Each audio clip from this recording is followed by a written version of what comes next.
وبشرالذین آمنوا وعملوا الصالحات۔ پچھلی آیت میں رب تعالیٰ نے جہنمیوں اور ان کے خداؤں کے بارے میں بتایا کہ بت وغیرہ وہ جہنم میں جائیں گے، کہ ان کے لیے تیار کر لیا گیا۔ اس آیت میں خالق کائنات خوشخبری دے رہا ہے ان لوگوں کو جو ایمان لائے۔ وبشرالذین آمنوا، خوشخبری ہے ان لوگوں کے لیے جو ایمان لائے، وعملوا الصالحات، اور انہوں نے عمل اچھے کیے۔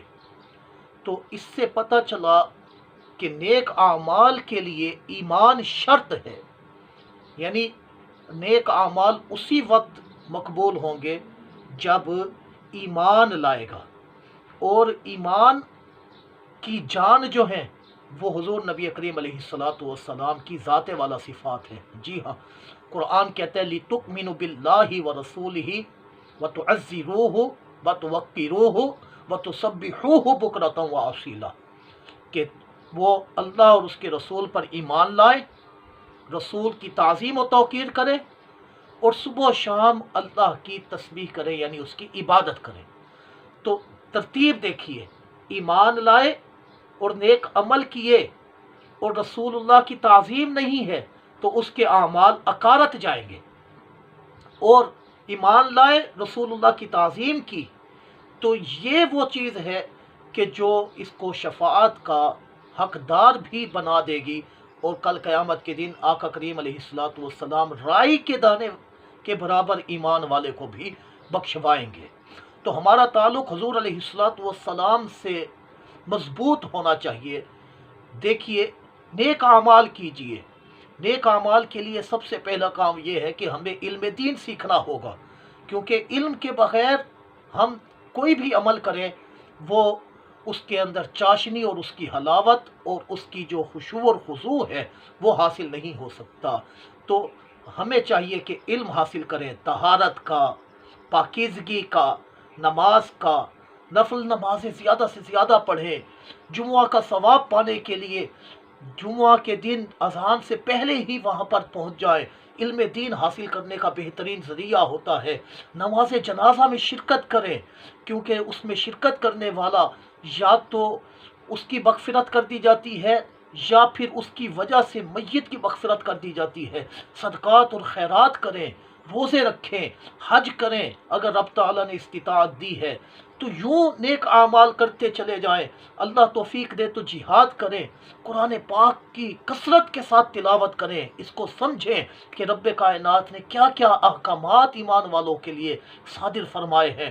اللہ کا ذکر کرتے رہیں، رسول اللہ کی نعت شریف پڑھتے رہیں، حسن اخلاق سے پیش آئیں، اور اپنے اندر زہد اور تقوی کو جگہ دیں، اور کاروبار میں خیانت نہ کریں۔ جب یہ سارے کام کرتے جائیں گے تو خالق کائنات انعام کیا دے گا؟ فرمایا ان لہم جنات تجری من تحتها الانہار، کہ بے شک ان کے لیے جو یہ نیک اعمال کرنے والے ہیں ان کے لیے جنات، ایسے باغات ہیں، تجری من تحتها الانہار، کہ اس کے نیچے جو ہے وہ نہریں جاری ہیں۔ سبحان اللہ۔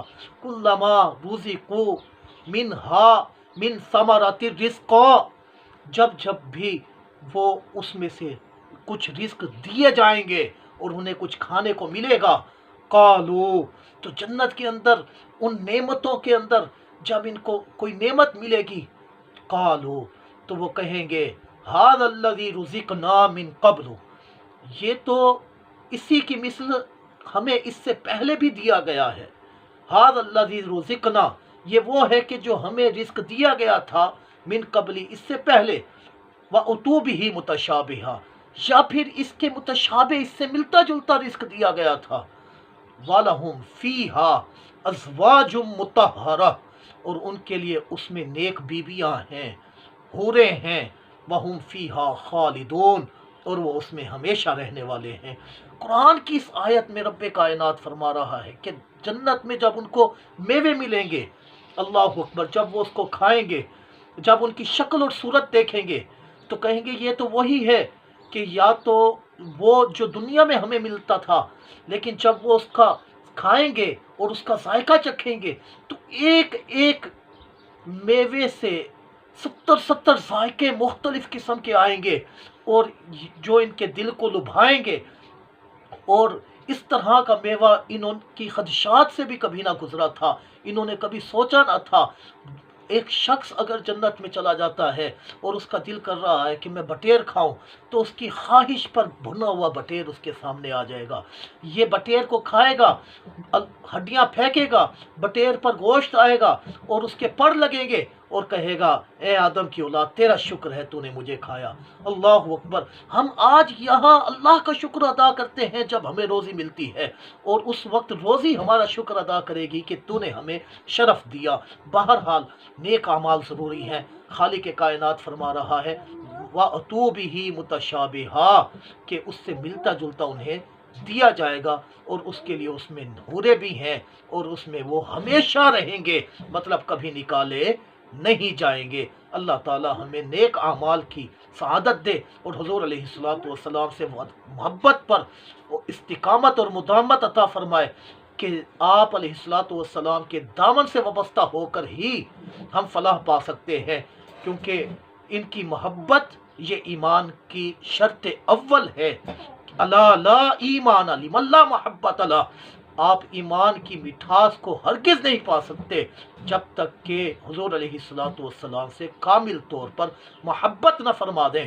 اور جو آیت میں نے بیان کی اس کے اندر بھی یہی فرمایا گیا ہے کہ ایمان لانے کے بعد پھر تم نے کرنی ہے تعظیم، کیونکہ بغیر تعظیم کے تمہارا کوئی عمل مقبول نہ ہوگا۔ اللہ تعالیٰ عمل کی توفیق دے۔